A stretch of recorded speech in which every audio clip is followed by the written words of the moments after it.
Hey guys, Chris in the package deal. Today I'm going to be profiling my Space Rocks Lunatone Solrock deck profile. This is a really fun deck to play. It's a combo deck in Pokemon, a lot of extenders, a lot of ways to just vomit resources onto the field and hit hard and fast, which is what you want in Pokemon. So yeah, I'm going to run through what the deck does while I'm explaining the card choices. So there's 4 Lunatone. If you're not familiar with any of these cards, I'll explain them semi-quickly. Cycle draw, 1 energy, discard 1, draw 3. This is your attack 1 second, unless you're really pushing for the Moonblast, but the Moonkinesis, sorry, but usually the setup is more important, and it is only 1 attachment. You can either do this with your Solrock ability or the attachment, but the main attack is Moonkinesis, 30 plus 30 for each psychic energy attached to Lunatone. 90 HP, important, and 1 retreat, which is also important. To power up the Lunatone, you're playing 4 Solrock, because Pokemon just cannot print Solrock and Lunatone cards without these two working together, even though, you know, whatever.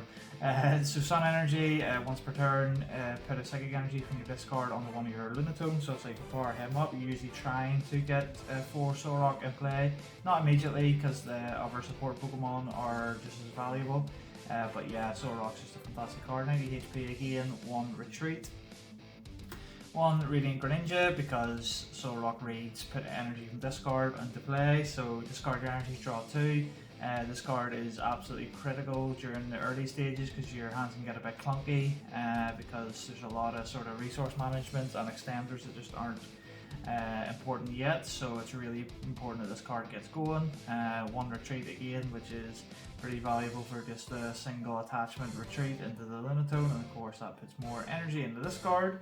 1 mana fee. I really don't want to play this card, but unfortunately Radiant Greninja is just really good because of 90 HP. 90 HP is just like, come on Pokemon, print a higher HP, like power creep is insane. Like back in the first era, 70 HP basic attackers were the norm, and now I've only went 20 HP more in 20 years. Not good enough. I think Lunatone Solrock should be rocking at least 120 HP on a single prize basic. Because 90 HP is just not good enough in terms of hit points. There is obviously a card that works with it that makes this deck really good. You know, they get up that and whatever. So yeah, that's the Pokemon. Nothing really to say much about them. It's just nice and simple to the point. For the items, there's a lot of them. We'll get to why there's a lot of them, but 4 Quick Ball, pitch 1, search a basic. This is how you search a Greninja, but obviously Lunatone Solrock. And in the matches that are relevant, mana fee, you have to play Quick Ball. 4 Level Ball, because I search for every card in the deck bar Greninja, so Lunatone Solrock mana fee.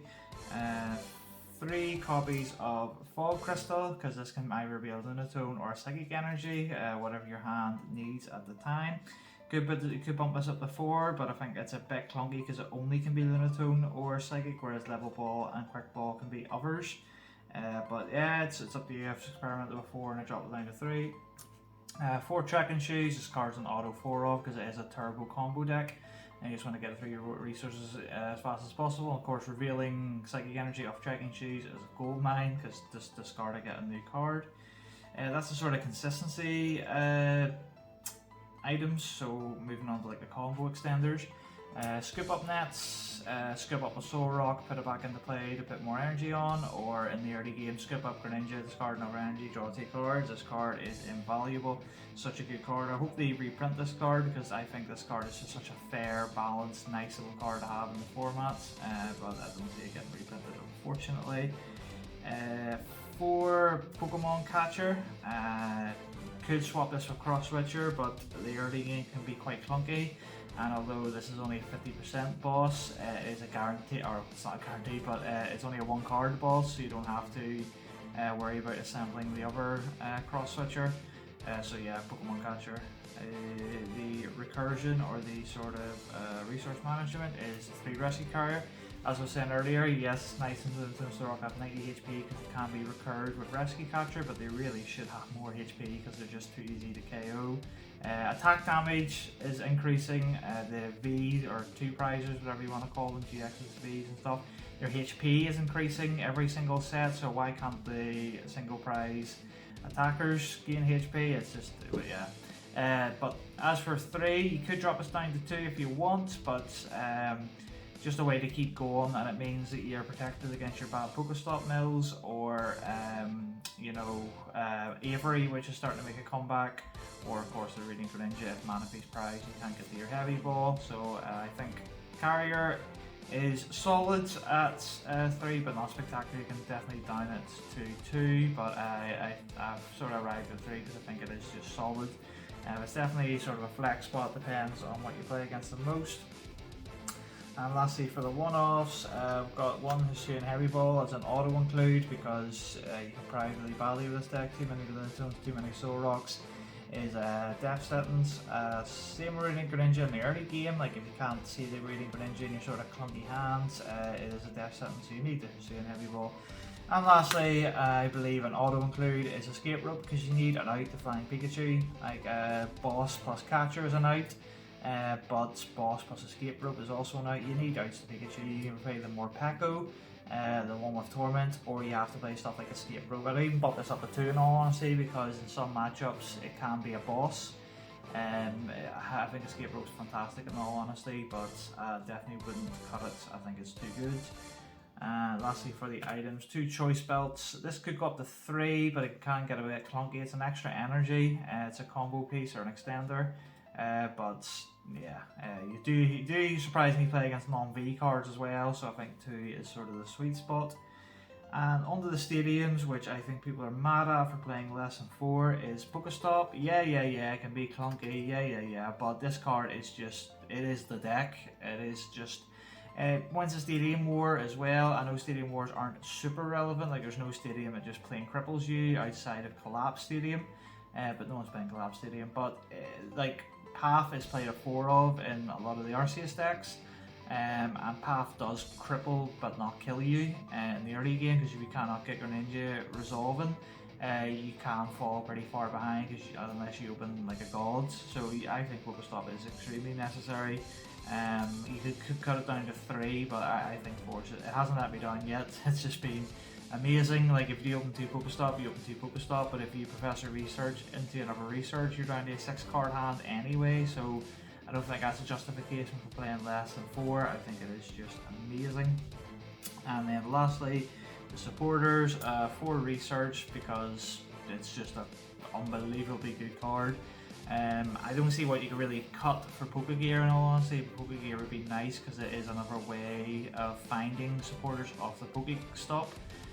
But yeah, you just have to sort of work with it. Palpad you could play, but I don't think Research is that good where you're going to put Research back in.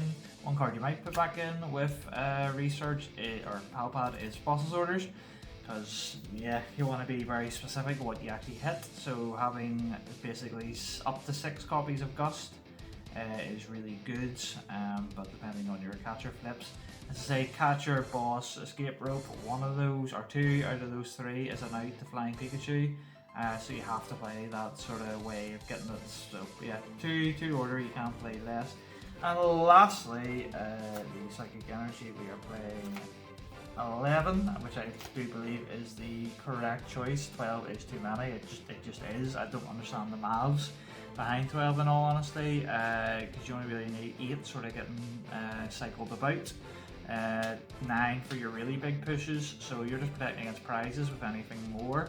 You could play the Retrieval if you want. I think that's better than just playing 12 Psychic Energy.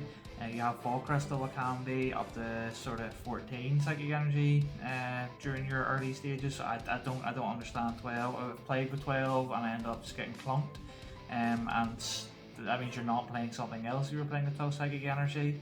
So yeah, I think 11 is definitely correct. So yeah, that's the deck, guys. Say it's a lot of fun if anything else. Pokestop is one of the funnest sort of cards I've ever seen printed, because when your opponent tries to use it, they always get punished, like always. It sort of punishes bad players, which I think is really funny. But you know, if your opponent uses it and they hit Godly off it, then they hit Godly off it. But they usually don't play enough items to justify it, and then they could end up, you know, revealing Palkia V-Star and Teleon and like, you know, Sobble or something like that. It's just one of those things. So yeah. That's the deck. Please let me know what you think. Any changes you would suggest? How have you been finding the deck? One Price Squad, let's go. Comment, rate, subscribe, check out the rest of our videos, and thank you.